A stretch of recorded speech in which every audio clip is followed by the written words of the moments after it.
तो यार welcome back to the channel and welcome back to our sequel course and ये हमारी sequel series का लेक्चर नंबर 2 है। आज की इस वीडियो में हम सीक्वल के बहुत इंपॉर्टेंट कॉन्सेप्ट्स को पढ़ेंगे। सबसे पहले हम स्टार्ट करेंगे कि डेटाबेस क्या होता है एंड डेटाबेस का स्ट्रक्चर कैसा होता है। देन देखेंगे कि टेबल क्या होती है एंड टेबल का स्ट्रक्चर कैसा होता है। हम ये देखेंगे कि हमारी टेबल दिखती कैसी है एंड मैं आपको ये भी दिखाऊंगा कि माई सीक्वल में जब हम टेबल बनाते हैं तो वो एक्चुअल में कैसी दिखती है डेटाबेस के अंदर। तो हम एग्जांपल देखेंगे एक्चुअल टेबल का, उसके बाद आगे मूव करेंगे एंड देखेंगे कि डेटाबेस को हम बनाते कैसे हैं using the command. My sequel में सब कुछ कमांड के बेस पे चलता है, तो हम आगे धीरे धीरे कमांड्स पे भी जाएंगे एंड ये देखेंगे कि डेटाबेस हम कैसे बनाते हैं कमांड्स के थ्रू। ये ध्यान रखना कि सीक्वल में सारा काम कमांड्स के थ्रू होता है एंड इंटरव्यूज में, कॉलेज एग्जाम्स में कमांड्स ही पूछी जाती हैं। तो हम देखेंगे कि हम खुद से अपना डेटाबेस कैसे बनाएंगे यूजिंग कमांड, उसका सिंटैक्स क्या होगा, ये सब कुछ हम देखेंगे। इस वीडियो में हम प्रैक्टिकल नहीं करेंगे, वो मोस्ट प्रोबेबली हम नेक्स्ट वीडियो से स्टार्ट करेंगे। इस वीडियो में हम सिर्फ कमांड्स का सिंटैक्स देखेंगे कि हमारी कमांड्स होती कैसी हैं। तो डेटाबेस बनाने के बाद हम अपने डेटाबेस के अंदर जो टेबल्स बनाते हैं वो कैसे बनती हैं उसकी कमांड देखेंगे कि हम एक्चुअल में टेबल को बनाते कैसे हैं, ये सब हम देखेंगे। इसके बाद one of the most important concept in sequel that is data types. हम ये देखेंगे कि डेटा टाइप्स कौन से होते हैं, डेटा टाइप एक्चुअल में होता क्या है सीक्वल में। हर डेटा टाइप का कॉमन यूज केस देखेंगे कि कौन सा डेटा टाइप हम कब यूज करते हैं। सारी लिस्ट ऑफ डेटा टाइप्स को हम देखेंगे, इस वीडियो में कवर करेंगे एंड देन इस लेक्चर को हम रैप अप करेंगे। ये पढ़ेंगे कि डेटाबेस की कमांड्स कितने टाइप्स की होती हैं, कौन सी कमांड्स हमारे पास अवेलेबल होती हैं, बिकॉज हर कमांड का अलग पर्पस होता है। तो हम कमांड्स देखेंगे कि कितने टाइप्स की कमांड्स होती हैं, कौन सी कमांड्स होती हैं एंड कौन सी कमांड को कब यूज करते हैं। ये सब चीज़ें हम इस लेक्चर में पढ़ेंगे एंड कोशिश करेंगे कि नेक्स्ट लेक्चर से हम प्रैक्टिकल को भी स्टार्ट करें। तो स्टार्ट करते हैं आज की वीडियो से। पढ़ते हैं सबसे पहले डेटाबेस क्या होता है एंड डेटाबेस का स्ट्रक्चर कैसा दिखता है। तो सबसे पहले देख लेते हैं कि हमारा डेटाबेस होता क्या है। तो database is a collection of organised data. ये चीज़ हमने लास्ट लेक्चर में भी देखी थी कि डेटाबेस होता क्या है। एक बार हम वापस से रिवाइज कर लेते हैं। तो डेटाबेस क्या होता है, डेटाबेस ऑर्गेनाइज्ड डेटा का एक कलेक्शन होता है and it is made up of multiple tables and each table holds data in rows and columns. एक डेटाबेस जो होता है वो एक कलेक्शन होता है डेटा का।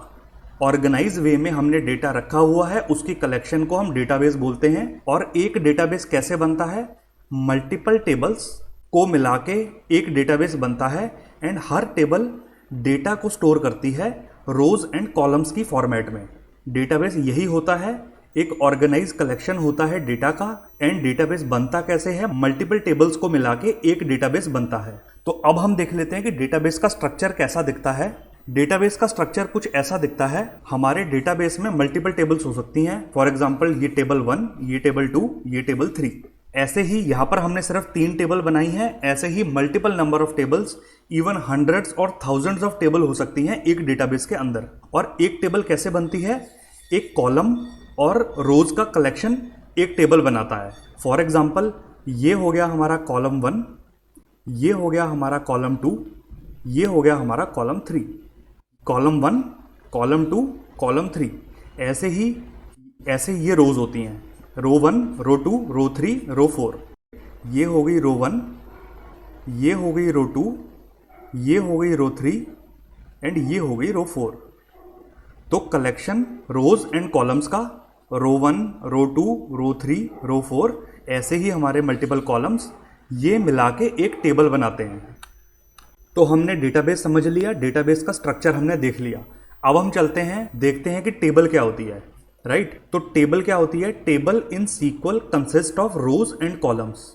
जैसा हमने अभी देखा, एक टेबल सीक्वल के अंदर कैसे बनती है, रोज एंड कॉलम्स का कलेक्शन होती है। कॉलम जो है वो क्या डिफाइन करते हैं कि किस टाइप का डेटा आएगा उस कॉलम के अंदर। कॉलम में हम ये बताते हैं कि किस टाइप का डेटा आएगा and each row represent a single record और an single entry. For example ये हमारी कुछ ऐसे टेबल है। तो ये जो कॉलम्स होते हैं, ये जैसे हमारा कॉलम्स हो गए मल्टीपल, हर कॉलम ये बताता है कि किस टाइप का डेटा आएगा इस एक पर्टिकुलर कॉलम के अंदर। मान लो पहले कॉलम के अंदर हम लोग नेम स्टोर करेंगे, दूसरे कॉलम के अंदर हम लोग एज को स्टोर करेंगे, तीसरे कॉलम के अंदर हम लोग फ़ोन नंबर को स्टोर करेंगे। ऐसे ही हर कॉलम ये बताता है कि उस कॉलम के अंदर क्या स्टोर होगा। अब एक बार टेबल का स्ट्रक्चर भी देख लेते हैं। तो हमारी टेबल, मान लो हमने एक एम्प्लॉयज़ टेबल बनाई है जिसमें एम्प्लॉयज़ का डेटा स्टोर्ड है। ये हो गया हमारा कॉलम 1। ऐसे ही ये हो गया हमारा कॉलम 2, ये हो गया हमारा कॉलम 3 एंड ये हो गया हमारा कॉलम 4। अब कॉलम 1 क्या बता रहा है कि इस कॉलम के अंदर एम्प्लॉय की आईडी स्टोर होगी। कॉलम 1 हमें ये बता रहा है कि इस कॉलम के अंदर एम्प्लॉय की सिर्फ आईडी स्टोर है। ऐसे ही कॉलम 2 हमें बता रहा है कि इस कॉलम के अंदर एम्प्लॉय का नेम स्टोर्ड है। कॉलम 3 हमें बता रहा है कि इस कॉलम के अंदर एम्प्लॉय का जेंडर स्टोर है। एंड ऐसे ही कॉलम 4 हमें ये बता रहा है कि इस कॉलम के अंदर एम्प्लॉय की सिटी स्टोर है, कि एम्प्लॉय किस सिटी से है। एंड हर एक रो क्या बताती है, एक रिकॉर्ड को। एक रिकॉर्ड का मतलब एम्प्लॉय 1001 का पूरा रिकॉर्ड एक रो बताएगी। फॉर एग्जाम्पल, एम्प्लॉय आईडी है 1001 एंड एम्प्लॉय का नेम है ध्रुव, एम्प्लॉय का जेंडर है मेल एंड एम्प्लॉय की सिटी है पुणे। ये एक रिकॉर्ड हो गया एक एम्प्लॉय का। तो एक रो एक एम्प्लॉय का पूरा डेटा बताती है, पूरा रिकॉर्ड हमें देती है। इसी को हम बोलते हैं रिकॉर्ड या रो, राइट। ऐसे ही मान लो अगर हम इस रो की बात करें, ये हमारी होगी रो नंबर 3, रो 1, रो 2, रो 3, ये रो 4, ये रो 5। रो 3 हमें क्या बताती है, एम्प्लॉय 1003 की पूरी डिटेल। 1003 एम्प्लॉय की आईडी है, एम्प्लॉय का नाम है भूमिका, एम्प्लॉय का जेंडर है फीमेल एंड एम्प्लॉय किस सिटी से है, दिल्ली से है। तो हमारी टेबल का स्ट्रक्चर कुछ ऐसा दिखता है। अब मैं आपको दिखाता हूं कि एक्चुअल टेबल हमारे डेटाबेस में कैसी दिखती है। तो ये हमारी कुछ एक्चुअल टेबल दिखती है। यहाँ हमने स्टूडेंट टेबल का एग्जांपल लिया हुआ है। ये मैंने ऑलरेडी एक सैम्पल डेटाबेस बनाया हुआ था, ये मैंने उसका स्क्रीनशॉट लेके आपको दिखाया है। इसमें सारे स्टूडेंट्स की डिटेल स्टोर्ड है, राइट। तो रोल नंबर 101 से लेके 113 तक सारे स्टूडेंट्स की डिटेल इस टेबल में स्टोर्ड है। एंड हमारे डेटाबेस में जब हम टर्मिनल से या शेल से जब हम डेटाबेस बनाते हैं, टेबल बनाते हैं, तो वो हमें कुछ ऐसी दिखती है। एंड ये जो ऊपर हम ये देख रहे हैं सिलेक्ट स्टार फ्रॉम स्टूडेंट, ये हमारी कमांड होती है। इसको हम अभी आगे देखेंगे कि इस कमांड का मतलब क्या होता है और ये कमांड्स को हम कैसे लिखते हैं। तो अब हम अपने नेक्स्ट टॉपिक पे चलते हैं, देखते हैं कि हम अपने डेटाबेस को बनाते कैसे हैं using the command. Because sequel में सारा कुछ कमांड्स के बेस पे होता है। आप चाहे इंटरव्यू में जाओ, चाहे आप कॉलेज के एग्जाम में बैठो, या आप कहीं भी आपसे अगर सीक्वल पूछी जा रही है तो आपसे कमांड्स 110% पूछी ही जाएगी। तो अब हम सबसे इंपॉर्टेंट कमांड को देखते हैं कि हम अपने डेटाबेस को बनाते कैसे हैं। तो ये जस्ट एक सिंटैक्स है। इस वीडियो में हम अभी प्रैक्टिकल नहीं कर रहे, मैं जस्ट आपको एक ओवरव्यू दे रहा हूँ कमांड्स का कि कमांड्स कैसी होती हैं। तो सीक्वल में जो कमांड्स होती हैं वो जनरल इंग्लिश में लिखी जाती हैं, राइट। अगर आपको बेसिक इंग्लिश भी आती है तो आप इजीली कमांड्स को लिख सकते हो और आपको कमांड इजीली समझ आ जाएंगी। तो ये हम देख रहे हैं कि हम अपने डेटाबेस को कैसे बनाते हैं। अब हमने डेटाबेस बनाना है तो हम लिखेंगे create database. Create database command है जिससे हम अपने डेटाबेस को बनाते हैं। अब क्रिएट डेटाबेस कमांड के बाद हमें क्या देना होता है, हमारे डेटाबेस का नेम देना होता है। ये हम जो भी चाहें हम अपने डेटाबेस का नेम दे सकते हैं। आप ABC दे दो, आप XYZ दे दो, कुछ भी दे दो, आप अपना नाम दे दो। बट हम डेटाबेस का नाम वो देते हैं जिस चीज़ की हमें उस डेटाबेस में इंफॉर्मेशन को स्टोर करना है। फॉर एग्जाम्पल, हमें अगर स्टूडेंट्स का नाम स्टोर करना है तो हम क्या करेंगे, अपने डेटाबेस का नाम दे देंगे। लाइक मान लो स्टूडेंट DB हमने अपने डेटाबेस का नाम दे दिया कि इसमें सिर्फ स्टूडेंट्स की डिटेल स्टोर होगी।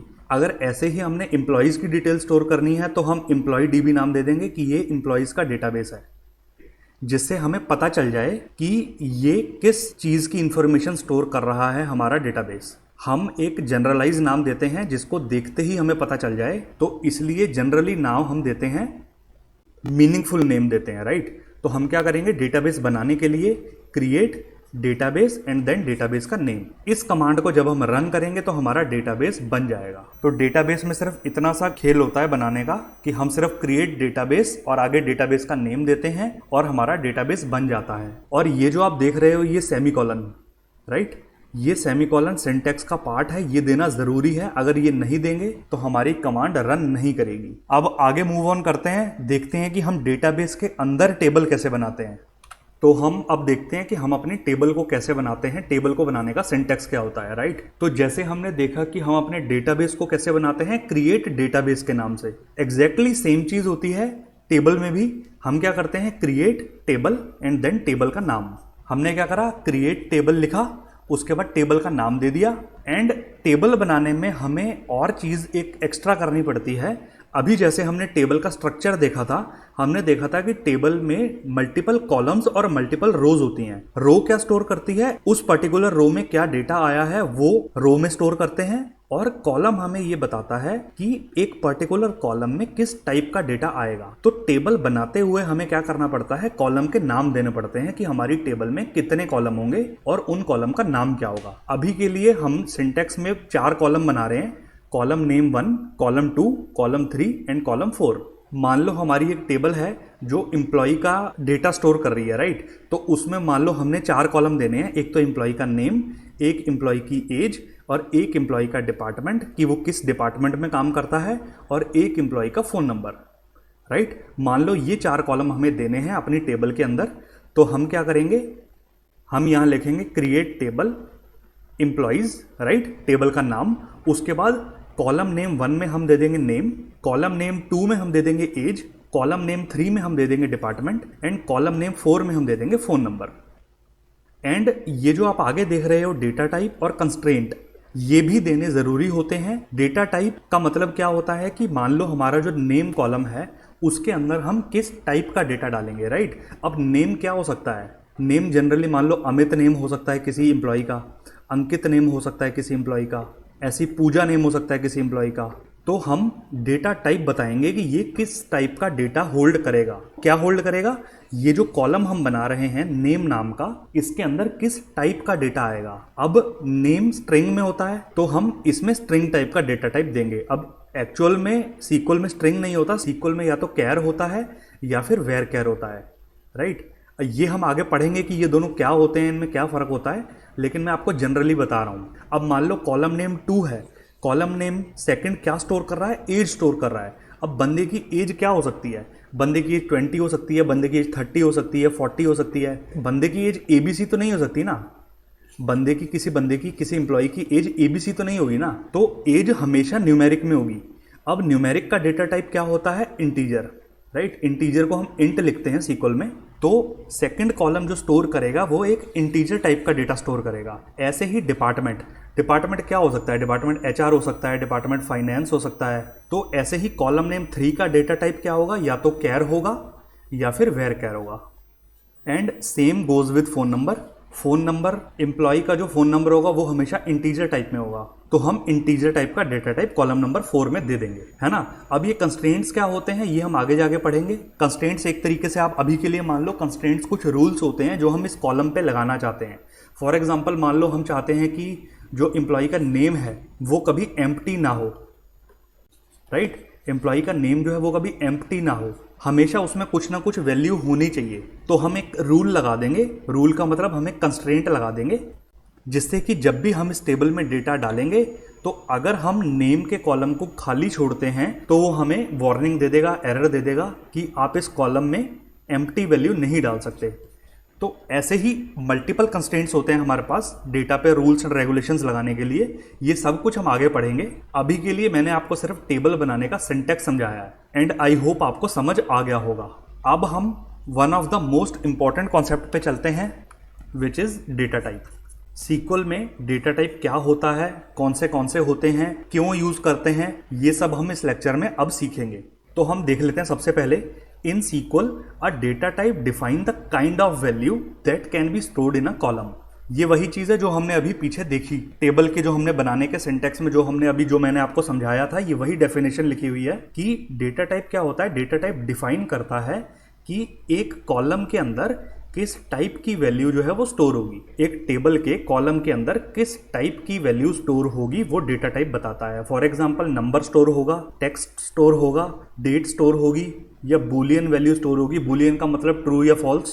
तो ये क्या करता है, it helps the database understand how to handle store and process the data correctly. Data type क्या बताता है? डेटा टाइप जो है वो डेटाबेस को ये समझने में हेल्प करता है कि उस कॉलम की वैल्यू को कैसे हैंडल करना है, कैसे स्टोर करना है, कैसे प्रोसेस करना है करेक्टली। डेटा टाइप इस चीज़ में हेल्प करता है। इसको आप ऐसे सोचो, जब हम एक सीक्वल में टेबल बनाते हैं, हर कॉलम को पता होना चाहिए कि उसके अंदर क्या स्टोर होगा। ठीक है, हर कॉलम के अंदर जो वैल्यू आएगी उस कॉलम को पहले से पता होनी चाहिए कि उस कॉलम के अंदर क्या वैल्यू आएगी। फॉर एग्जाम्पल, जो नेम होगा वो टेक्स्ट की फॉर्म में स्टोर होगा। ऑब्वियस सी बात है, किसी का नेम 1 2 3 तो होगा नहीं, किसी का नेम स्ट्रिंग में ही होगा हमेशा।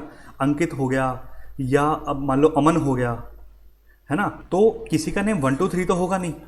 तो इसलिए हम पहले से ही नेम वाले कॉलम को बता देंगे कि उसके अंदर टेक्स्ट टाइप की वैल्यू आएगी। ऐसे ही एज जो है वो एज ए नंबर स्टोर होगी। एज कॉलम में हमेशा नंबर स्टोर होगा। मान लो किसी की एज 20 है, किसी की एज 33 है, किसी की एज 45 है, तो हमेशा नंबर ही स्टोर होगा एज के कॉलम में। ऐसे ही अगर हमें किसी बंदे की डेट ऑफ बर्थ को स्टोर करना है तो उसके अंदर डेट टाइप की वैल्यू आएगी। डेट ऑफ बर्थ का मतलब होता है पूरा, मान लो डे आ गया, देन मंथ आ गया, देन ईयर आ गया।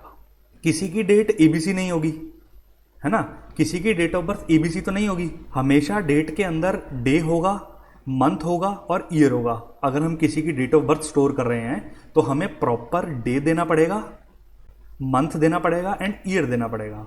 तो इसीलिए हम डेट ऑफ बर्थ के कॉलम को पहले से ही बता देंगे कि उसके अंदर डेट आएगी। तो this is what data type help us define. Data type हमें ये सब डिफाइन करने के में हेल्प देते हैं। तो डेटा टाइप बहुत इंपॉर्टेंट होते हैं। अब हम देख लेते हैं कि हमारे पास कौन से कॉमन डेटा टाइप्स जो है वो सीक्वल में अवेलेबल हैं।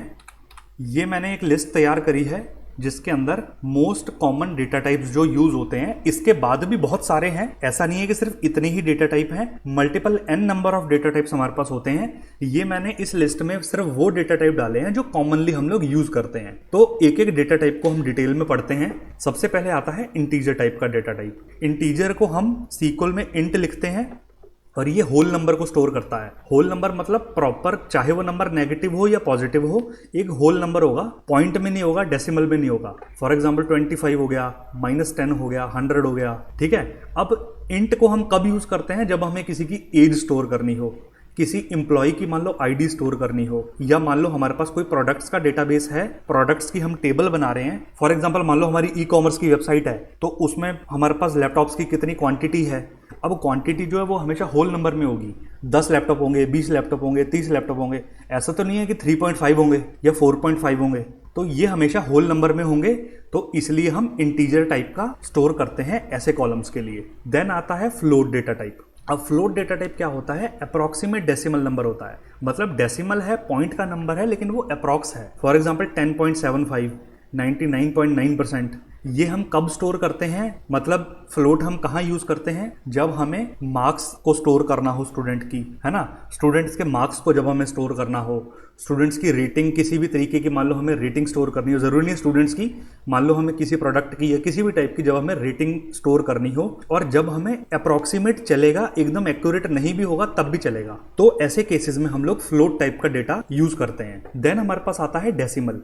अब डेसिमल क्या होता है? जब हमें एकदम एक्यूरेट डेसिमल चाहिए, एकदम प्रिसाइज डेसिमल चीजें चाहिए। For example 123.45। अब किसी प्रोडक्ट का प्राइस है, वो हमारे पास है 20 रुपीज या 3 पैसा। अब 20 रुपीज अगर हम इसको अप्रॉक्स ले लेंगे, अगर हम इसको 20.5 अप्रॉक्स ले लेंगे या फिर 20.4 अप्रॉक्स ले लेंगे, तो हमें आगे जाके ये चीज दिक्कत कर सकती है। तो प्राइस के मामले में या फिर मान लो सैलरी के मामले में या कोई भी फाइनेंशियल डेटा हमारे पास हो, उस टाइप की चीज के लिए हम लोग एकदम एक्यूरेट डेसिमल यूज करते हैं। तो ऐसे कॉलम्स में हम लोग डेसिमल डेटा टाइप का यूज करते हैं। देन हमारे पास आते हैं दो डेटा टाइप, एक तो हो गया कैर और एक हो गया वेरकैर। कैर और वेरकैर दोनों हमारे पास कैरेक्टर को स्टोर करने के लिए यूज होते हैं। कैर क्या होता है? फिक्स लेंथ होता है, एंड वेरकैर क्या होता है? वेरिएबल लेंथ होता है। अब इसका मैं आपको एग्जांपल बताऊं, बहुत सारे बिगिनर्स, बहुत सारे स्टूडेंट्स इस चीज में कंफ्यूज होते हैं कि हमारे पास कैरेक्टर को स्टोर करने के लिए दो डेटा टाइप क्यों हैं, एक कैर है, एक वेरकैर है, और हम किसे ज्यादा यूज करते हैं। अब मैं आपको इसका एक एग्जांपल देता हूं। अब मान लो हमने एक टेबल बनाई, राइट, मान लो हमने एक टेबल बनाई, एक हमने यहाँ टेबल बनाई, ये हमारे पास दो टेबल्स हैं, ठीक है। अब ये कॉलम जो है ये नेम को स्टोर करता है, ये कॉलम इस टेबल में भी नेम को स्टोर करता है। अब ये कॉलम बनाते हुए हमने एक कैर टाइप का वेरिएबल ले लिया, कैर टाइप का डेटा टाइप ले लिया इस नेम के कॉलम के लिए। ऐसे ही इस नेम के कॉलम के लिए हमने वेर कैर टाइप का डेटा टाइप ले लिया। हमने कैर में बताया कि हमें कितने कैरेक्टर चाहिए, हमें चाहिए मान लो 10 कैरेक्टर। वेर कैर में हमने बताया हमें चाहिए 10 कैरेक्टर। अब जब हम इस टेबल में नेम को स्टोर करेंगे, मान लो नेम में आ गया अमन। अब अमन में कितने कैरेक्टर हैं? 1 2 3 4। अमन के नाम में सिर्फ 4 कैरेक्टर हैं और हमने यहाँ 10 कैरेक्टर का स्पेस ले लिया था। अब जब हम ये टेबल बनाएंगे, पहली वाली जब हम टेबल बनाएंगे, मेमोरी में क्या होगा, एक 10 कैरेक्टर की स्पेस खाली हो जाएगी। ये मान लो 10 कैरेक्टर की स्पेस जो है वो खाली हो गई। इसमें क्या होगा, यहाँ पे AMAN ये स्टोर हो गया और ये जो बचे हुए 6 कैरेक्टर हैं ये वेस्ट हैं। कैर टाइप के डेटा टाइप में ये सारे वेस्ट हैं। इसमें हम और कुछ स्टोर नहीं कर सकते बिकॉज हमने नेम के कॉलम में 10 कैरेक्टर जो हैं वो एक प्रॉपर लिमिट लगा दी कि हमें 10 ही चाहिए। नाम चाहे हमारा 4 कैरेक्टर का हो, चाहे हमारा 2 कैरेक्टर का हो। एंड वहीं अगर हम वेर कैर की बात करें, वेर कैर में ये वेर का मतलब क्या है? वेर का मतलब है वेरिएबल, मतलब ये वेरिएबल कैरेक्टर को भी स्टोर कर लेता है। अब हमने क्या लिखा, वेर कैर 10। यहां भी हमारे पास ऐसा ही होगा कि हमारे पास एक 10 की स्पेस हमें मिल जाएगी, 10 की स्पेस हमें हमारी मेमोरी में मिल जाएगी। अब मान लो हमारे पास इस टेबल में भी हमने अमन को स्टोर किया, राइट। यहाँ पर अमन आ गया। अमन आया कितने कैरेक्टर में? 4 कैरेक्टर में। जो बचे हुए 6 कैरेक्टर हैं ये वेस्ट नहीं जाएंगे, इनको कोई और यूज कर लेगा। ये फर्क है कैर और वेर कैर टाइप के डेटा टाइप में। कैर क्या करता है, जितनी हमने बोल दिया कि हमें 10 चाहिए, ये हमें 10 दे देगा। हम यूज करें या ना करें ये हमारी मर्जी है। वहीं वेर कैर में क्या होगा, हम 10 बोलेंगे तो ये हमें 10 तो दे देगा, लेकिन अगर हमने मान लो 4 यूज करे और 6 हमारे पास सेपरेट रह गए तो इन 6 को कोई और यूज कर लेगा, ये वेस्ट नहीं जाएगा। तो मेमोरी को बचाता है हमारा वेर कैर टाइप का डेटा टाइप, ये हमारी मेमोरी को बचाएगा। तो इसीलिए हम जब टेबल बनाते हैं जनरली हम वेर कैर टाइप का ही यूज करते हैं। कैर का यूज हम कब करते हैं, मान लो हमें एक जेंडर का कॉलम बनाना है, राइट। अब जेंडर में हम क्या लिखेंगे, या तो मेल लिखेंगे या फीमेल लिखेंगे, एक कैरेक्टर में आ जाएगा ये, राइट। तो हम क्या करते हैं, कैर 1 एक कैरेक्टर अलॉट कर दिया। अब इस कैरेक्टर में या तो M आएगा या फिर इस कैरेक्टर में F आ जाएगा। तो हम कैर का यूज तब करते हैं जब हमें जनरली 1 या 2 कैरेक्टर और हमें पता हो कि 100% 1 या 2 कैरेक्टर ही आएंगे, उस केसेस में हम कैर का यूज करते हैं, वरना हम वेर कैर का ही यूज करते हैं। तो आई होप आप लोगों को कैर और वेर कैर दोनों डेटा टाइप में फर्क पता चल गया होगा। अब आगे मूव ऑन करते हैं, देखते हैं कि टेक्स्ट क्या होता है। अब टेक्स्ट क्या होता है, लार्ज ब्लॉक ऑफ टेक्स्ट। जब हमें बहुत लार्ज ब्लॉक लाइक पैराग्राफ हमें स्टोर करना है, कोई मैसेज हमें स्टोर करना है, राइट। फॉर एग्जांपल मान लो हमारी कोई चैट एप्लीकेशन है, उसका हमने डेटाबेस बनाया है और उसमें हम मैसेजेस को स्टोर करना चाहते हैं, तो वो हम कैर या वेर कैर में नहीं कर सकते, है ना। तो उसके लिए हम टेक्स्ट टाइप का डेटाबेस बनाएंगे जिसमें हम पैराग्राफ या मैसेज को स्टोर करेंगे। फॉर एग्जांपल कोई प्रोडक्ट का डिस्क्रिप्शन है या कमेंट सेक्शन है, हमें नहीं पता कौन कितने कैरेक्टर डालेगा, तो इसलिए हम उसमें टेक्स्ट टाइप का डेटा टाइप स्टोर करते हैं। फिर आ जाता है हमारे पास डेट। एक होता है डेट, एक होता है डेट टाइम और एक होता है सिर्फ टाइम। ये तीनों यूज केस के हिसाब से यूज होते हैं। अगर हमें सिर्फ और सिर्फ डेट को यूज करना है, डेट को स्टोर करना है, हमें टाइम से कोई मतलब नहीं है, तो हम डेट टाइप का डेटा टाइप यूज करेंगे। ये सेव करता है डेट को इस फॉर्मेट में, पहले year then month then date. ये रहा इसका एग्जांपल। और इसको हम कब यूज करते हैं, जब हमें डेट ऑफ बर्थ स्टोर करनी हो, है ना। अब डेट ऑफ बर्थ हमें क्या लेना देना, कौन किस टाइम पे बर्थ हुआ है किसी इंसान का, है ना। हमें सिर्फ उसकी डेट ऑफ बर्थ से मतलब है, तो हम उसका डेट ऑफ बर्थ स्टोर करते हैं। ऐसे ही मान लो कोई इंप्लॉई है, उसकी ज्वाइनिंग डेट है, टाइम का हमें उसमें कोई लेना देना नहीं है, हमें सिर्फ डेट पता करनी है, तो हम डेट टाइप का डेटा टाइप यूज करते हैं। ऐसे ही हमारे पास डेट टाइम आता है, जो क्या करता है, डेट और टाइम दोनों को स्टोर करता है। फॉर एग्जाम्पल पहले डेट आ जाएगी देन टाइम आ जाएगा कि इतनी तारीख को इतने बजे। ये हम कब यूज करते हैं, जब हमें ऑर्डर का टाइम लेना हो। फॉर एग्जाम्पल हमने किसी ई कॉमर्स की वेबसाइट से कुछ ऑर्डर किया है, तो हमें वहां देखना पड़ सकता है कि हमने कितनी तारीख को कितने बजे ऑर्डर किया, या फिर हमें एम्प्लॉय का लॉगिन का टाइम वो करना है, मतलब स्टोर करवाना है कि किस एम्प्लॉय ने कितनी तारीख को कितने बजे लॉगिन किया। वो सब चीजें हम ऐसे डेट टाइम के डेटा टाइप में स्टोर करते हैं। देन आता है हमारे पास टाइम। टाइम क्या होता है, ये सिर्फ टाइम स्टोर करता है, डेट स्टोर नहीं करता।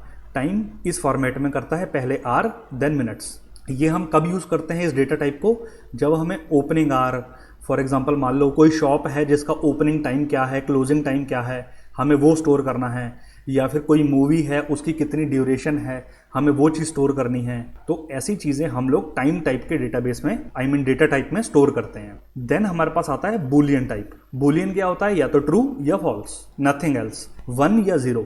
अब सब कुछ जो है वो 1 या 0 में चलता है कंप्यूटर में, आई होप आपको पता होगा। तो 1 का मतलब ट्रू, 0 का मतलब फॉल्स। बूलियन टाइप हम तब यूज करते हैं जब हमें ट्रू फॉल्स की वैल्यू को हमें लेना हो।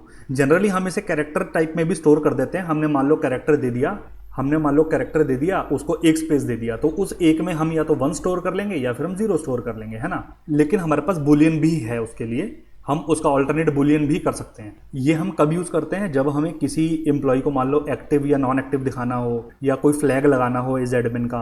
बहुत कम यूज होता है जनरली, बट हाँ डेटा टाइप है। ऐसे ही हमारे पास एक ब्लॉब डेटा टाइप है। ब्लॉब का मतलब क्या होता है, binary large objects. Large objects का मतलब जब हमें इमेजेस स्टोर करनी हो, कोई फाइल स्टोर करनी हो, फॉर एग्जाम्पल किसी की मान लो प्रोफाइल पिक्चर है या किसी का रिज्यूमे हमें स्टोर करना है, तो ये सब काम हम जनरली ब्लॉब टाइप के डेटा टाइप से कर लेते हैं। तो ये थे हमारे इंपॉर्टेंट और कॉमन डेटा टाइप्स की लिस्ट। आई होप आपको सारे समझ आ गए होंगे। ये जो पीपीटी है जिस पे मैं एक्सप्लेन कर रहा हूँ, ये मैं आपको डिस्क्रिप्शन बॉक्स में प्रोवाइड कर दूंगा, ताकि आप इसको वापस से आपके अपने रेफरेंस के लिए आप इसको पढ़ पाओ। तो अब हम आगे मूव करते हैं अपने नेक्स्ट टॉपिक पे, विच इज कमांड्स। ये one of the most important topic है सीक्वल के अंदर, कि कमांड्स क्या होती हैं, कमांड्स कितने टाइप की होती हैं, हमारे पास कौन सी कमांड्स होती हैं, किस कमांड का यूज हम कब करते हैं। ये हमारा आज के लेक्चर का लास्ट टॉपिक है। अब जो जनरली हमारे पास कमांड्स होती हैं वो हमारे पास 5 टाइप की होती हैं। एक होगी DDL, एक होगी DML, एक होगी TCL and DQL and DCL। DDL का मतलब होता है डेटा डेफिनेशन लैंग्वेज, DML का मतलब होता है डेटा मैनिपुलेशन लैंग्वेज, TCL का मतलब होता है ट्रांजैक्शन कंट्रोल लैंग्वेज, DQL का मतलब होता है data query language and DCL का मतलब होता है डेटा कंट्रोल लैंग्वेज। ये जनरली हमारे पास 5 टाइप की कमांड्स होती हैं। हर कमांड का पर्पस अलग है, हर कमांड अलग चीज के लिए यूज होती है, अलग जगह यूज होती है। तो आगे मूव ऑन करते हैं। सबसे पहले पढ़ते हैं DDL कमांड्स क्या होती है और कौन सी होती हैं। अब हमने देखा DDL की फुल फॉर्म क्या होती है, डेटा डेफिनेशन लैंग्वेज।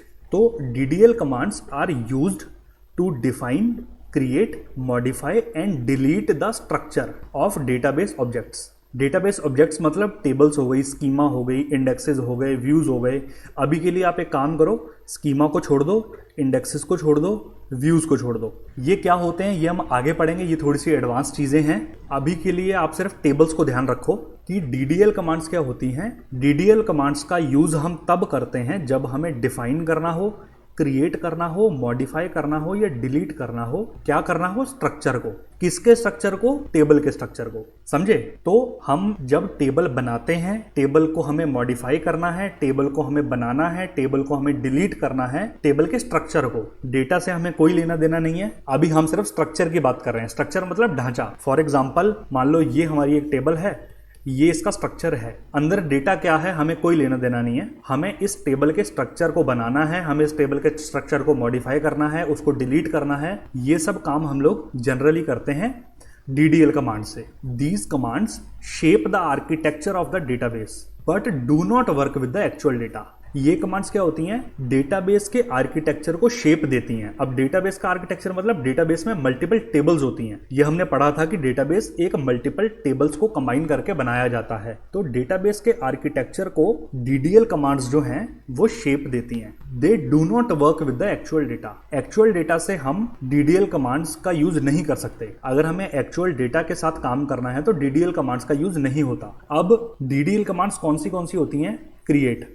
अब क्रिएट नाम से पता चल रहा है कि हमें क्रिएट करना है, मतलब बनाना है। क्या क्रिएट करना है, डेटाबेस की टेबल बनानी है, तो क्रिएट कमांड हो गई। ऑल्टर कमांड का मतलब होता है मॉडिफाई करना है। मॉडिफाई मतलब अब टेबल जो होती है वो हमने देखा था कि मल्टीपल कॉलम्स होते हैं टेबल के अंदर। अब हमें मान लो किसी कॉलम का नाम चेंज करना है, या फिर कोई नया कॉलम ऐड करना है अपनी टेबल के अंदर, या फिर कोई पुराने कॉलम को डिलीट करना है। ये सब काम हम लोग ऑल्टर कमांड से करते हैं।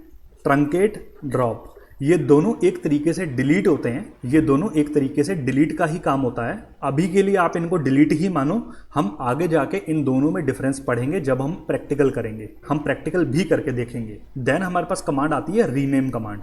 अब रीनेम नाम से ही पता चल रहा है कि हमें अपनी टेबल को रीनेम करना है, हमें अपनी टेबल का नाम चेंज करना है। ये कमांड भी हमारे पास DDL कमांड होती है। तो अब हम अपनी नेक्स्ट कमांड पे मूव करते हैं। नेक्स्ट कमांड क्या है हमारे पास? DML commands. अब DML की फुल फॉर्म क्या होती है? Data manipulation language. अब इसके भी नाम से ही पता चल रहा है कि ये मैनिपुलेट करती हैं डेटा को। तो इसकी एक बार डेफिनेशन देख लेते हैं। DML commands are used to manipulate the actual data. जो हमने DDL कमांड्स देखी थी, हमने उसमें देखा था कि ये एक्चुअल डेटा के साथ काम नहीं करती हैं, बट जो DML कमांड्स होती हैं वो एक्चुअल डेटा को मैनिपुलेट करती हैं, जो डेटा हमारे डेटाबेस में स्टोर्ड है ऑलरेडी। अब इसमें क्या क्या आता है? हमें नए डेटा को इंसर्ट करना है, हमें पुराने डेटा को अपडेट करना है, हमें डेटा को डिलीट करना है एक टेबल के अंदर से। एक टेबल हमारे पास अब मान लो बनी पड़ी है, हमें उसके अंदर डेटा को इंसर्ट करना है, नए डेटा को डालना है, तो हम इंसर्ट कमांड का यूज़ करते हैं। हमें मान लो एक ऑलरेडी कोई डेटा पड़ा है, मान लो स्टूडेंट्स का डेटा पड़ा है, हमें किसी स्टूडेंट का नाम चेंज करना है, मान लो स्टूडेंट की एज चेंज करनी है, तो हम अपडेट कमांड का यूज़ करते हैं। ऐसे ही मान लो हमारे पास स्टूडेंट्स का डेटाबेस है, स्टूडेंट की टेबल है, कोई स्टूडेंट मान लो हमारा स्कूल से उसने नाम कटवा लिया या वो स्कूल छोड़ गया, तो हमें उसका नाम डिलीट करना है, हमें उसकी इन्फॉर्मेशन डिलीट करनी है एक टेबल के अंदर से, तो हम डिलीट कमांड का यूज़ करते हैं। ये हमारे पास होती हैं DML कमांड्स। अब हम चलते हैं अपनी नेक्स्ट कमांड की तरफ। नेक्स्ट कमांड हमारे पास है DQL। अब DQL ये सबसे कॉमन है, इसको कुछ लोग कमांड मानते हैं, कुछ लोग इसको नहीं मानते हैं। DQL का मतलब क्या होता है? Data query language. अब डेटा को हम क्वेरी करते हैं। क्वेरी का मतलब होता है कि डेटा को लेके आना, एक टेबल के अंदर से हमें डेटा को फेच करना है, राइट, डेटा को रिट्रीव करना है, तो हम डेटा क्वेरी लैंग्वेज की कमांड का यूज करते हैं। ये क्या होती है? DQL is focused on querying और retrieving data from a database. एक डेटाबेस के अंदर जब हमें डेटा को रिट्रीव करना है या फिर हमें क्वेरी करना है, उसके लिए हम DQL कमांड्स का यूज करते हैं। The main command allows user to fetch data based on specific criteria. ये वो कमांड होती है जिसके साथ हम एक स्पेसिफिक क्राइटेरिया भी बता सकते हैं। मान लो एम्प्लॉयज का डेटा है, हमें वो एम्प्लॉय चाहिए जिसकी सैलरी मान लो 20,000 से ज़्यादा है, जिसकी सैलरी ग्रेटर देन 20,000 है, या फिर जिसकी सैलरी लेस देन 50,000 है, हमें वो एम्प्लॉयज का डेटा चाहिए। तो ये सब काम हम लोग इस कमांड से कर सकते हैं बिना डेटा को मॉडिफाई किए। हमें डेटा को मॉडिफाई करने की कोई नीड नहीं होती है। ये कमांड हमें सिर्फ डेटा को लाके देती है, हमारे डेटा को मॉडिफाई नहीं करती है। और ये कमांड कौन सी होती है? Select command. अभी जब मैंने आपको एक्चुअल टेबल का एग्जांपल दिखाया था पीछे, उसमें मैंने आपको एक स्टूडेंट की टेबल दिखाई थी। उसमें कमांड क्या लिखी हुई थी? Select star from student, right. ये हमारे पास उसमें कमांड लिखी हुई थी। इसके अंदर भी सिलेक्ट क्वेरी ही यूज हो रही है, राइट। ये यही वाली सिलेक्ट क्वेरी है। ये क्या करती है? हमारे डेटा को एक टेबल में से, एक डेटाबेस में से लेके आती है। ये होती है DQL कमांड। अब चलते हैं अपनी नेक्स्ट कमांड की तरफ, विच इज DCL। DCL क्या होता है? Data control language. कंट्रोल का मतलब है कि हमें डेटा पे कंट्रोल करना है, राइट। हमें डेटा पे कुछ मान लो हमें रिस्ट्रिक्शंस लगानी है ना, तो उस केसेस में डेटा कंट्रोल लैंग्वेज वाली कमांड्स जो है वो यूज होती हैं, राइट, DCL कमांड्स। अब DCL कमांड क्या होती है? DCL commands are used to control access to data in the database. जो हमारे डेटाबेस के अंदर डेटा है उसके एक्सेस को कंट्रोल करते हैं। एक्सेस मतलब कि कौन उस डेटा को देख सकता है और कौन उस डेटा को नहीं देख सकता। ऐसा तो नहीं है ना कि एक डेटाबेस बना दिया और कोई भी मुंह उठा के आएगा और उस डेटा को देख लेगा, ऐसा तो नहीं होता ना। DCL कमांड्स उस केस में बहुत ज्यादा इंपॉर्टेंट होती हैं। ये हमारे डेटा पे एक्सेस लगाने के काम आती हैं, right. They manage user privileges and permissions such as granting और रिवोकिंग एक्सेस। एक्सेस देना या एक्सेस को लेना, परमिशंस देना या परमिशंस को लेना, ये कमांड्स मैनेज करती हैं इस चीज को। इसमें दो कमांड्स आती हैं, एक तो ग्रांट कमांड, एक रिवोक कमांड। ग्रांट क्या होती है? ये एक्सेस देती है। रिवोक क्या होती है? ये एक्सेस को लेती है। ये होती हैं DCL कमांड्स। अब हम चलते हैं अपनी नेक्स्ट कमांड की तरफ, TCL कमांड्स। TCL का मतलब क्या होता है? Transaction control language. अब मेन बात आती है कि ट्रांजैक्शन क्या होती है। ट्रांजैक्शन होती है कि कोई भी एक पर्टिकुलर टास्क के अंदर जितनी भी कमांड्स होंगी हम उनको एक ट्रांजैक्शन मान सकते हैं। मैं आपको एक एग्जांपल दे देता हूँ। मान लो ये अमित है, ये मान लो ये अमन है। अमित ने अमन को 5,000 रुपीज़ देने हैं, राइट। मान लो 5,000 रुपये अमित ने अमन को देने हैं। अमित के अकाउंट में है 10,000 और अमन के अकाउंट में है मान लो 25,000। अमित ने अमन को 5,000 रुपीज़ देने हैं, तो क्या होगा कि सबसे पहले तो अमित के अकाउंट में से 5,000 रुपीज़ माइनस होंगे, इसके अकाउंट में रह गए 5,000 रुपीज़ बैलेंस। देन अमन के अकाउंट में 5,000 रुपीज़ प्लस हो जाएंगे। ठीक, यहाँ पे हो गए 30,000 रुपीज़। अमित ने अमन को 5,000 रुपीज़ पे करे। ये कंप्लीट एक ट्रांजैक्शन बनती है। ये कंप्लीट एक ट्रांजैक्शन बनती है। पहले अमित के अकाउंट बैलेंस चेक होगा, देन उसके अकाउंट से 5,000 माइनस होंगे, देन अमन के अकाउंट का बैलेंस चेक होगा, उसके अकाउंट में 5,000 रुपीज ऐड होंगे एंड देन टोटल बैलेंस आएगा। ये एक कंप्लीट ट्रांजैक्शन होती है। आई होप आपको समझ आया होगा। मल्टीपल स्टेप्स को मिला के एक ट्रांजैक्शन बनती है। इस ट्रांजैक्शन को कंट्रोल करती है हमारे पास टीसीएल कमांड्स। अब टीसीएल कमांड की डेफिनेशन देख लेते हैं। TCL commands are used to manage transactions in a database. एक डेटाबेस के अंदर जो ट्रांजैक्शंस होती हैं उनको मैनेज करती हैं टीसीएल कमांड्स। ये क्या इंश्योर करती हैं? डेटा की कंसिस्टेंसी और इंटेग्रिटी बनी रहे। अब जो मैंने आपको एग्जांपल दिया था अभी, जिसमें अमित ने अमन को 5,000 पे करे। अमित के अकाउंट में पहले 10,000 रुपीज थे, उसने 5,000 रुपीज पे करे। अब उसके अकाउंट में बैलेंस क्या रहना चाहिए? 10,000 में से हम 5,000 को माइनस करेंगे तो बचेगा 5,000 रुपीज, राइट।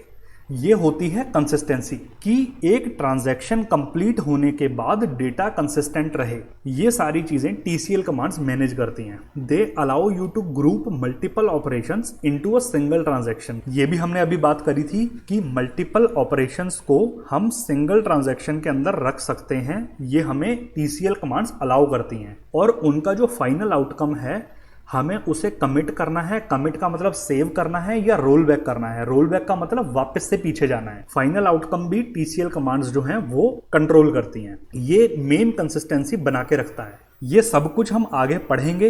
ये एडवांस चीज़ें आ जाती हैं तो इनको सुन के अभी घबराना नहीं है कि माईसीक्वल क्या होता है या पता नहीं क्या एक बहुत बड़ी चीज़ है। कुछ नहीं है, बहुत ईजी चीज़ें हैं ये।